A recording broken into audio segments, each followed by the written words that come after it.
Our population is composed of people, of bodies. As a population, we create and exist in places, that is, spaces to which we assign significance. These places are the context of our daily lives.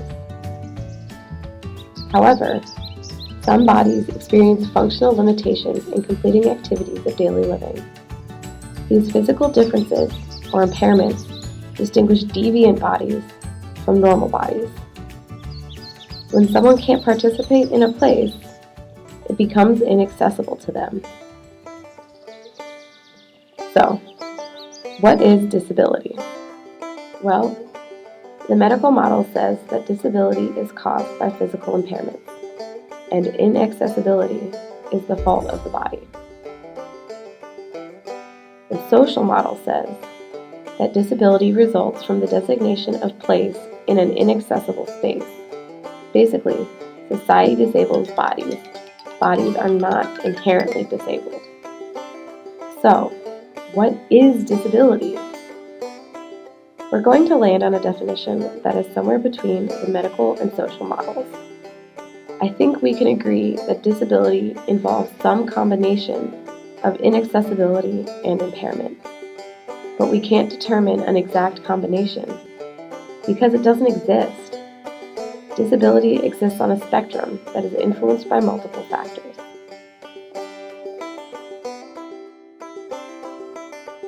So, where did disability come from?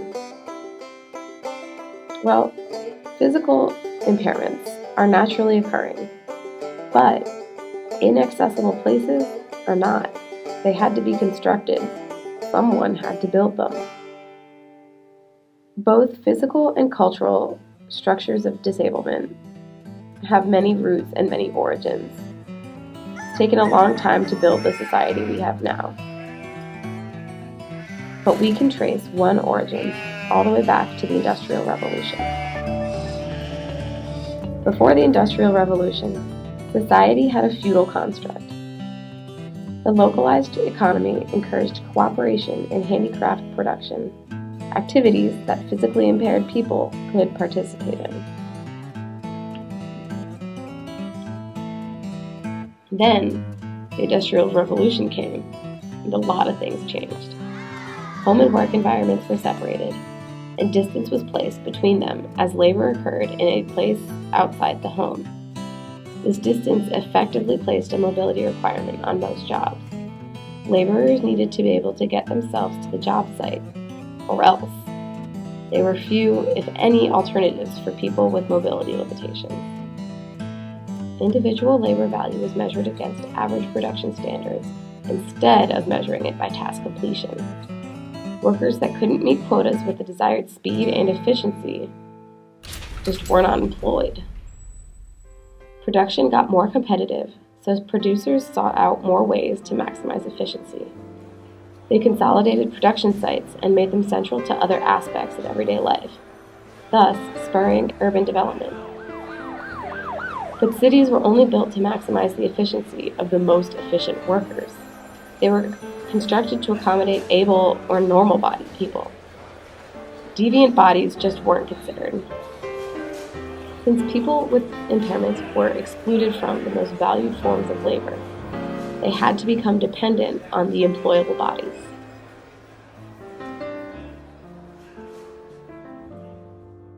Although this physical production of disability has historical roots, it is reproduced on a daily basis. So how is disability reproduced in our everyday lives? Well, some scholars refer to the spatial exclusion of people with deviant bodies, of people with physical impairments, of people with disabilities, as architectural apartheid. This is a pretty charged statement, especially considering the political and historical connotations that come with the word apartheid.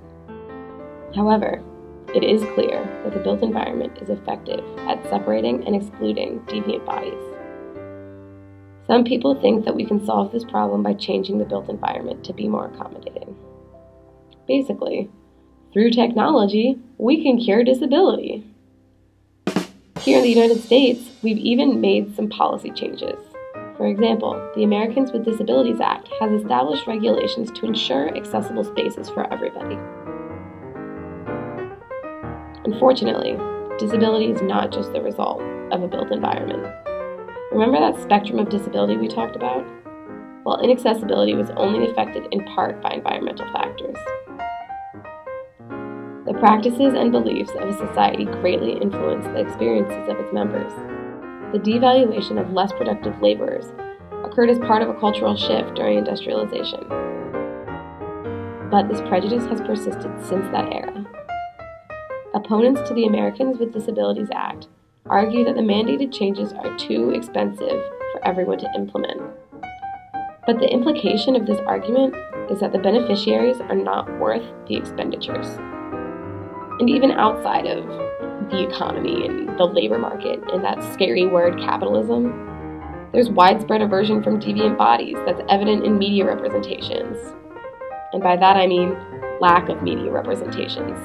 Or when we do see disability on TV, in movies, on the news, it's usually represented as something bad, something unhealthy, something people don't want and should avoid. The assumption that new technology can fix the lives of people with impairments is naive, and honestly, it neglects the many other ways they experience disablement that are ingrained into our culture. In reality, disability is not as simple as ladders versus no ladders. Both physical impairments and built environments vary greatly, as do societal perceptions of them. No two experiences of disablement are the same. They cannot be generalized nor replicated. But we need to know about them, because it affects a lot of people. So pay attention, open your eyes, and ask.